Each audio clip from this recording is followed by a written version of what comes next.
In 2020, I watched as card collecting exploded with a slight feeling of jealousy. As a kid, I remember selling my binders of Generation 1 Pokemon cards for all of $80 after I was no longer interested in collecting them. There never was much of a scene for actually playing the card game where I lived, so the Game Boy Advance trading card game was about as close as I ever got. As I grew older, my tabletop interest trended more towards playing poker, D&D, and a lot of war. I never did get into the ideas of deck building and the skillful mechanics that go along with that. That changed one day in 2019 while watching a Joseph Anderson stream. I still don't have stacks of Yu-Gi-Oh!, Magic, or Netrunner cards laying around in bins anywhere, but I do have hundreds of hours in Slay the Spire. Combining elements of roguelike advancements and turn-based combat was something that instantly intrigued me. The game was given a total of 4 characters with interesting mechanics and abilities, meaning that even a lost run taught you new strategies. So over the years, while waiting through oil changes and going through airports, I've climbed the tower and damaged the heart many times over. Since then, I've made it a regular habit to check Megacrit Games' Twitter in hopes of finding them working on a new game, but this has been fruitless so far. So you can imagine my excitement in early December when I was scrolling through the Steam homepage and saw a game with similar mechanics. Inscryption was the name, and from the store page, the Slay the Spire inspirations were made clear. I was instantly intrigued. I decided to buy it, and once I finished my last video, I would start playing to see if I would have enough to say about it to make my next video. To say that I do is an understatement. Graphics are never something I care about in a game. For example, I spent the better part of 3 months playing through the original 3 Fallout games, Baldur's Gate and Planescape Torment, and had an absolute blast doing so. It doesn't matter if a game looks like it was drawn by a 5-year-old, or even worse myself, as long as the gameplay is good. I remember being particularly excited about a certain game that should not be mentioned by name. The graphics looked amazing, the cast was star-studded, and the reputation of the studio that made the game was flawless.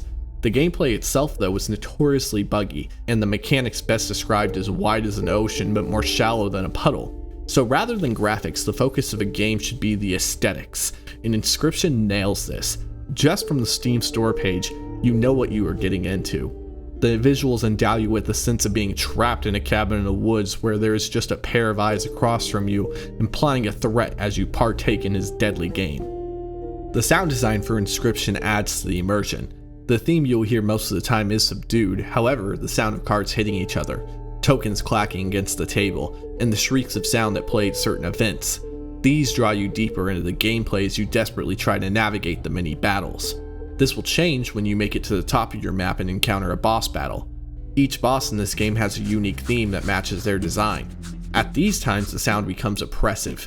The boss music has a great ability to ramp up the tension and make you feel desperate, especially on the first encounter, as each boss has 2 stages with a different gimmick in each stage.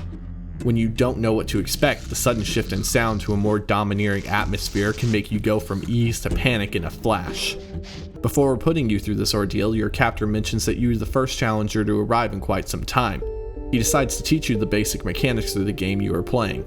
There isn't much to this at first. You have cards with damage and play cost. The play cost comes in the form of sacrifices, where you kill a card on the board and a specified number of sacrifices are required to play. Then, as the eyes go wild, he mentions that these sacrifices put the cards through a great deal of pain, implying that they have some kind of life.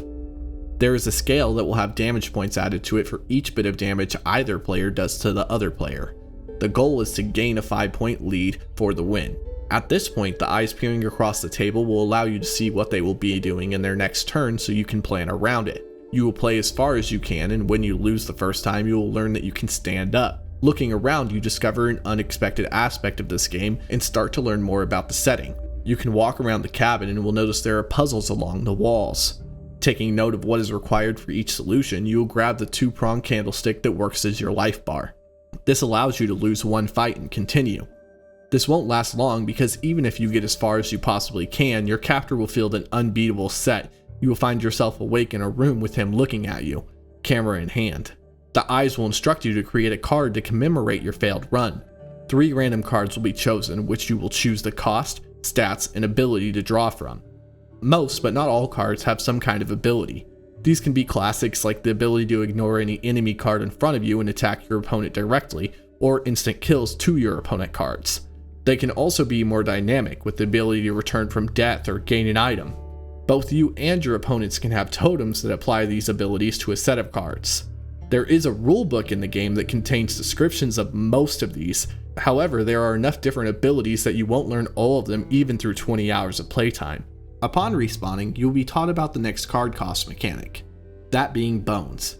Every time a card dies, either by sacrifice or their health hitting 0, they will give you at least 1 bone.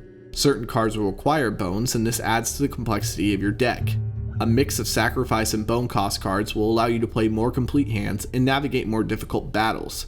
Just like in Slay the Spire, items and totems are obtained through several different events you'll encounter throughout a map. In these events, you can upgrade cards, sacrifice to add abilities, and gain items.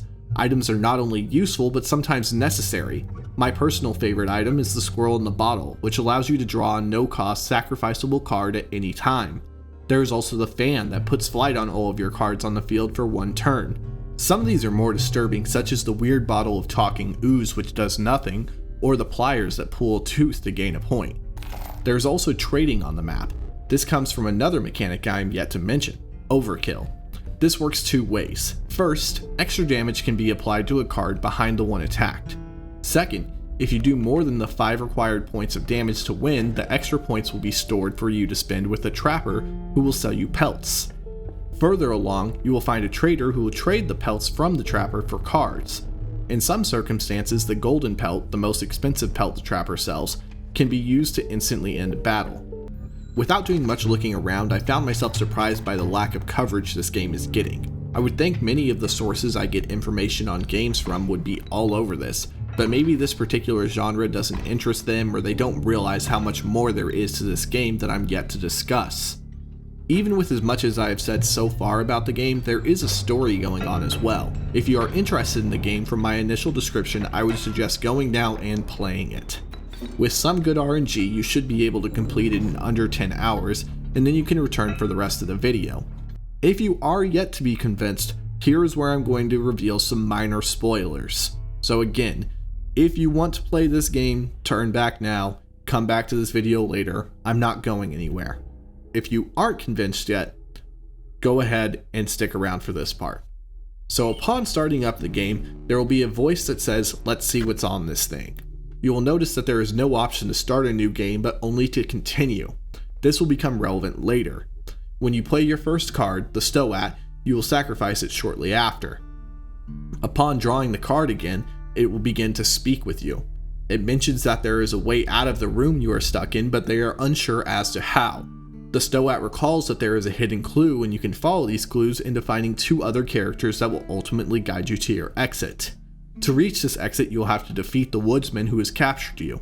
It is possible to win without having the exit strategy, leading to a victory card being made similar to your death cards. Your captor will then post this on his door. For your victory, you will be rewarded with a disgusting pile of meat with a candle sticking out of it. While you are being urged to dig in, the game will suddenly cut out, and we are now viewing a collection of videos of sorts. They will appear to be rough footage from some content creator. Calling himself the Lucky Carter, Luke is opening packs of cards for the game that we are playing. Getting to a set of packs he bought at a garage sale, Luke notices that one of the packs has been resealed. Opening this pack, he finds that one of the cards has a set of coordinates written on it. In classic dark web YouTuber fashion, Luke decides that he should venture out alone with his camera and a shovel to investigate what might be at the coordinates. Digging into the ground, he finds a box that contains a floppy disk with only the word Inscryption written on the label. Obtaining a disk drive, he discovers that the floppy contains the game that we've been playing. Exiting the videos, if you are yet to find the puzzle to the exit, you will be shown a flash of what to do next and return to the table. This is as far as I will go into the story of the game without again saying, if it sounds interesting, please play the game. The game is not perfect, and I am going to talk about that, but not without a heavy spoiler warning. If you don't want to be spoiled, check the description for the timestamp to the conclusion. Bringing us back to the room we started in, after a couple draws to your Stoat, it mentions that there is a clue in the rulebook.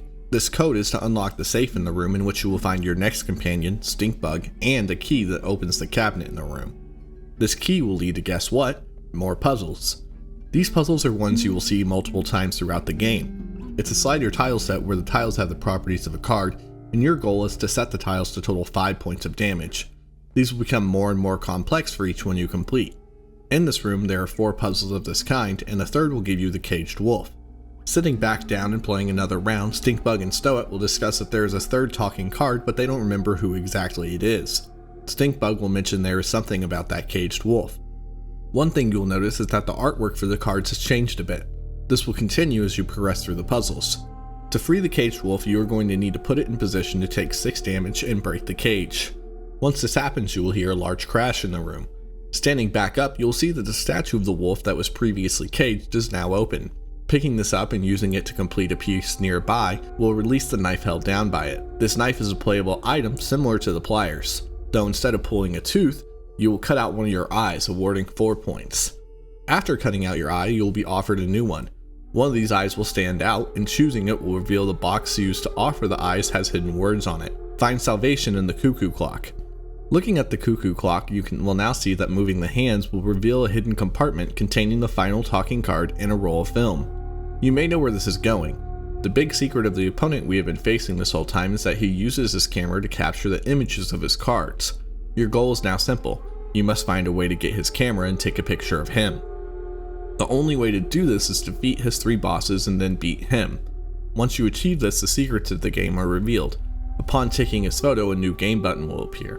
Clicking this, you will find yourself in a dark room with absolutely nothing to do. After a bit of time, wondering if maybe something will happen or appear, you realize it's time to exit to the main menu.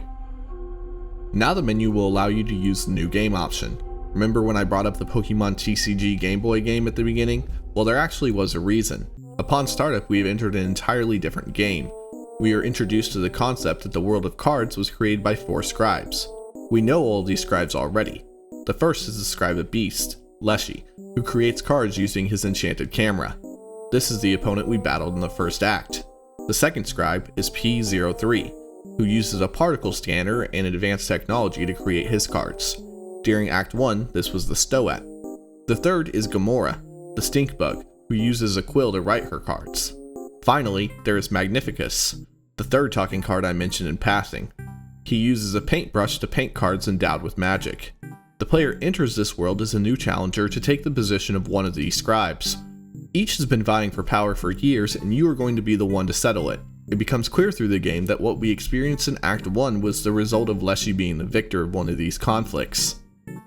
Hopping out of the story for a moment to talk about the changes in gameplay for this section, this is a bit less enjoyable than the previous act. If you're unfamiliar with how the Pokemon TCG game behaved, this is extremely similar.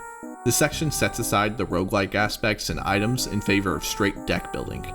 Each scribe has decks you can draw cards from with differing types of costs and behavior. Leshy's cards are similar to Act 1, but now only play off blood. Gamora has frail cards that play off bones. Magnificus's cards function off of mocks, which are playable cards that control damage and the ability for other cards to exist. P03 cards are built off of energy, and we'll talk more about that later. This section's gameplay is a major downgrade, as the same problem that always existed in the Game Boy games persists here. Victory is relying on drawing the right cards for a given hand. Often a hand will be dealt that doesn't allow you to make any plays, even with an item that allows you to redraw your starting hand. This means even with a deck that is well built, you will often spend a lot of time restarting fights and hoping for the RNG to come to your side. Without the roguelike aspects, this game fails to teach you anything about why these battles are going wrong, and this becomes very monotonous. There's also a good bit of tonal dissonance with this, as in each area you will fight 3 lackeys before you fight the boss. Not once in 2 playthroughs did I struggle with these fights. Reviewing my footage, I lost to these basic encounters exactly 1 time. The boss fights have nice gimmicks, but when those gimmicks force you to stand in one spot and redo one fight over and over again, the fun exits left. The game story continues to be interesting enough to keep you around though. Through this act, Luke is commentating, and after defeating Gamora and Leshy, the game cuts to another video section. In this set, Luke is trying to find any information he possibly can about the Inscryption video game. Looking online, he can't find anything. He sends an email to the company which makes the card game, and in a desperate attempt decides to make a video asking if any of his fans have heard of it before. We then see a video in which Luke records a visit from a member of the company. He says that she has come to his house multiple times now. Answering the door this time on video, he denies any knowledge of the game or knowledge of who the lucky carder is. The company employee mentions that she is a fan of his videos and wanted to know what he had learned from the game. Though it seems like a somewhat odd but fairly normal situation, there are some obvious problems. The employee has her foot stuck in Luke's doorway to prevent Luke from closing the door. Luke cuts through the chit-chat, asks more pointed questions, wondering how the employee knew where he lived, and in a more concerned tone, how she got past his locked gate. The employee cuts the conversation short, giving Luke her card and telling him to call her if he wants to discuss the game more. From the mysterious discovery of the game itself and now strange harassment, it is obvious that there's something more devious going on. From here we see one more video where Luke fails to make one of his typical card opening videos and returns to the game to try to figure out what is going on. Going through the next two bosses, you'll get the opportunity to choose who you replace. This choice is superficial as no matter who you choose, P03 will decide that it is his turn to take the game over. This is hinted at in Act 1. When the other talking cards are introduced, the Stoat seems dismissive of them and will insult your plays. Upon defeating Leshy in Act 2, he will come just to insult Leshy for being so bad. Act 3 is both the most frustrating and interesting section of the game. The gameplay is more similar to Act 1, but now energy is your only cost ability. Energy works like this. You have a bar that fills each turn, but that bar starts at 1 and gains 1 more at the cap each turn. So, turn 2 you'll have 2 energy, turn 3 you'll have 3 energy, and so on up to 6. The problem is that you'll often go into a battle and have to just hope for the right cards to appear, similar to Act 2. This section returns to many of the familiar mechanics from Act 1, and once again it isn't 3D, but a lot of what is great about Act 1 is missing or changed. Rather than the fast-paced and decision-based map navigation, you are now moving a character from room to room with checkpoints for you to reach. Dying in battle returns you to a checkpoint and respawns all the fights from that area. Rather than building much of a deck, you are often just scrapping for anything half decent that doesn't have too high of an energy cost. This section is also overly long. The game sticks to the 4-boss structure for its detriment at this point. P03 section takes longer to complete than any other. While it slowly introduces some new mechanics, by the time you reach the big mechanic overhauls, you will already have a consistent way of playing your deck that makes these more annoying for enemies to have than they are useful to you. The highlight is the boss fights, which have interesting twists on combat. One boss demands access to your hard drive and allows you to use file size to weigh down the scale. Thanks to the captures from my last video, this was fairly simple. Another will ask you to give it access to the internet and begin battling you with cards of images from online and your Steam friends list. The other two bosses are commentary on game design itself, as they have you picking the quirks of the boss fight and have you create custom cards. Just like Act 2, once two bosses have been defeated, we go to another video section. Jumping back to where we last left off, as Luke continues to try to find information about the game. He gets in touch with the woman who had sold him the cards at the garage sale, and learns that the cards had belonged to the woman's daughter, who was an employee for the company that makes Inscryption. Kaycee was her name and she had passed away some time ago. Digging deeper, it is found that Kaycee had died in a fire at a company facility while working late at night. At this point, the game starts to show some more mysterious items. Some sticky notes are placed along Luke's monitor that appear to be some kind of code. In a corrupt file, something similar appears among the garbled mess. In the final video of this section, Luke awakes to noises outside his house. He takes a video in case something happens as he left his phone in the other room. Upon defeating the final boss, P03 will mention that it's time for the Great Transcendence. You have played right into his hands. Suddenly, he can access your game files and has the ability to upload them to the internet. This will allow for his control to spread far and wide as more and more people decide to play the game, and he hijacks their computers. As he is explaining this to you, a security camera in the other room goes out. He asks for you to go check on it, and here we are confronted by the other three scribes. Fearful of what P03 may do with his new power, they ask you to continue to play along so they can get the jump on him. Initially, this seemed to mean that we would be taking on some kind of final confrontation where we worked with the other scribes to defeat P03 in his more powerful state. You head along with the game map in the direction where you started, and once you've arrived, Leshy just rips P03's head off. With the robot now defeated, the other three scribes begin discussing what should become of the game. They've conjured another new game button and urge you to push it, but Gamora notices the game files are sitting next to her. Instead of continuing the cycle of one taking over the game and then another, she decides to end it once and for all. Deleting the game files, we are allowed to spend some time with each scribe while the aspects of the world around us slowly disappear. Gamora's section is first. Her cards, just like in Act 2, revolve around the use of bones. The game itself takes place on a kind of chessboard where the enemies in your character move around. Once you reach the piece that is intended to be the boss, an animation similar to the bosses in Act 1 starts to play. Suddenly though, all the set pieces disappear. Gamora laments that she wishes we had more time together before reaching out to shake your hand and being deleted. Next, we return to Leslie's cabin. Oddly, this is one of the most emotional scenes in a game I've seen in a long while. Leslie simply wishes for us to play one more game together. He gives you the deck you defeated him with and mentions that it was a clever one that any player should be proud of. He brings up that once the game returned, he was delighted, as much time had passed and he had given up hope that he would ever return. Now with deletion inevitable, he only wants to play his game until that time comes. Playing this game after the last few hours of the other two is refreshing, and knowing it can only go on for so long is somewhat heartbreaking. Once you defeat Leslie's first hand, the scale disappears. Leslie is unfazed by this, bringing up that a score is nothing between old friends. He brings up that deletion is for the best, as there are things on this disc that are best not seen by anyone. Sensing that the end is coming, he asks that we play a few more rounds. After a couple more plays, the bell that ends your turn disappears, and then all the cards. Leslie reaches out his hand, says good game, and vanishes. The final scene of this probably should have been the second. This is Magnificus's part, and it plays like a Yu-Gi-Oh game with the pillars rising from the ground and dual discs to match.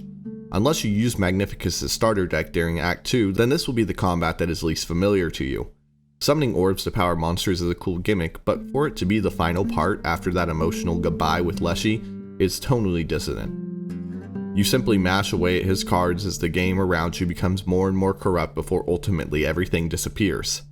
Magnificus, deeply weakened by the oncoming deletion, crawls towards you, saying he must shake your hand, but fails, as he disappears before being able to reach you. The world becomes completely white, and your 2D character from Act 2 appears. You walk forward finding an old lady who warns you not to access the old data on the game. Walking forward more, you find a button that appears to be a blank version of the new game button, but is the button to unpack the aforementioned old data. Images flash across the scene, and suddenly we are back watching Luke as he destroys the floppy disk with a hammer. We then cut to Luke speaking with a news reporter so he can expose the contents of the disk. There is suddenly a knock on his front door. He goes to answer it, and the person knocking was an employee from the company we saw earlier. She doesn't ask any questions this time though, as in one quick motion she draws a gun and Luke is shot down. The credits play out, and then the game closes itself. Through the story, Luke is peeking into a world he shouldn't know. The information we receive through gameplay is creepy and implies that something larger is going on. This creates intrigue throughout the game that can push you through some of the less enjoyable moments in gameplay. It is hard to say much more about the story itself other than it does a great job of catching your attention. The creator of this game, Dan Mullins, is known for creating subversive games with dark themes, and Inscryption fits this description well. I haven't explored it much myself, but there is an entire ARG tie-in with this game. The old data referred to by characters in the game contain secrets about the company and likely something much more sinister. It would have been better to incorporate these more into the game, as there is not much depth to that story. This brings up the question, is it worth to play a game for the experience? Some moments bring me back to 2017 and playing through Doki Doki Literature Club. The big gap is there's no reason I would go back to play more Doki Doki now that I know what happens. If I weren't making a video, I would have likely never played any part of Inscryption besides Act 1 again. The story becomes more of a distraction, and the subversion, while fun, doesn't have the same charm as when the genre came onto the scene nearly half a decade ago. The concept of a player embodying a different person is interesting, but besides the occasional interruption or comment, Luke doesn't play much into this. The game would have benefited from making it so that Luke's justified paranoia had more of an influence on gameplay. Hearing, "Oh, this boss again," doesn't exactly reflect the desperate search and constant fear we are shown consuming Luke's life as he plays through the game. Perhaps the best part of Inscryption is a developer-made mod that acts as a repeatable, more challenging version of Leslie's game. This is the addicting deck-building roguelike that I thought this game was going to be when I first purchased it. The mod is named Kaycee's mod after Kaycee, who developed the game and died in the process of doing so. We learn in this game mode that Kaycee was aware that something was deeply wrong and that the game would often act on its own. This game mode is an actual game when compared to the experience-based progression of the main game. The best part of Kaycee's mod is it doesn't feel like an additional expansion but makes the game feel complete. Rather than just a minor horror-themed adventure with some card playing, Kaycee's mod is a fun game mode that puts you through all the same experiences as Slay the Spire. Upon each victory, you will have to add more difficulty modifiers to continue new runs, and this adds a new dynamic each time. Though frustrating at times, adding tomes to every fight and even boss fights, reducing item space, and even making you start with a point on your side of the scale makes the game continuously dynamic. Add in different starting decks and new cards while removing some broken strategies like infinitely resurrecting squirrels, and this mod becomes as replayable as it gets. This mod became available the same week I began playing the game, and without it, I can imagine this was a far lesser experience. If you enjoy playing games for a unique experience, you should play Inscryption. If you enjoy puzzles and strategy in games, you should play Inscryption. If you've never played a deck builder before, you should play Inscryption. When you take this game in as an experience, and Kaycee's mod is the gameplay section, there is little to complain about. Certain aspects could have benefited from a bit of fat trimming, and other aspects deserve further exploration, but all in all, this is a great game with much to offer almost anyone that enjoys games. I have a rubric I always use that says any game should give you about 1 hour of enjoyable playtime per $1 that you spent on said game. Currently, Inscryption is on Steam for $20, and I got it on sale for $15. As of writing this, I have 25 hours of playtime, with only half of Kaycee's mod completed. Assuming this doubles my cost in terms of hours, that makes it extremely worth it. If this seems interesting to you at all, go ahead and go rip out some teeth, sacrifice some animals, and kill the moon. As always, thank you so much for watching. If you enjoyed, please do the old like, comment, and subscribe combo. The next video will be either Shin Megami Tensei 5 or For the King, depending on which I am more inspired to do. For the King will take a lot less time to come out, and Shin Megami Tensei will be a much longer video. Again, thank you so much for sticking around, and I will see you next time.